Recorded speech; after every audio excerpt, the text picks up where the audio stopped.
সেদিন সকালবেলা ঘুম থেকে উঠে ফ্রিজ খুলতেই দেখে নিলাম পাউরুটি ছাড়া আর কিচ্ছু অবশিষ্ট নেই। মানে না আছে জ্যাম, না আছে বাটার, ডিমও নেই। তো অবশেষে সেই একই ব্যাপার, কারুর কাছ থেকে ধার করা আইডিয়া নিয়ে একটা রেসিপির কথা মাথায় এলো। আসলে আমার শাশুড়ি বিয়ের আগে ওনার সাথে আমার ফোনে খুব গল্প হতো। তো ওরকমই একদিন গল্প করতে করতে আমাকে এই পাউরুটির পোলাওয়ের কথা গল্প করেছিলেন। আমার তো এই রেসিপিটা ভীষণ শুনে ইনোভেটিভ লেগেছিল।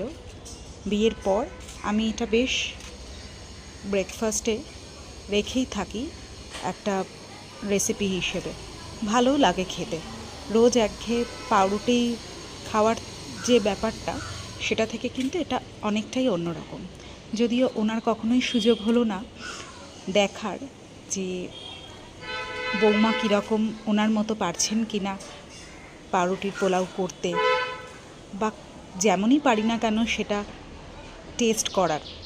উনি আর 4 বছর হলো গত হয়েছেন। তো যাই হোক, আজকের রেসিপিটা কিন্তু সত্যি উনি না থাকলে আমার হয়তো শেখা হতো না। যদিও ফোনে ফোনেই শেখা।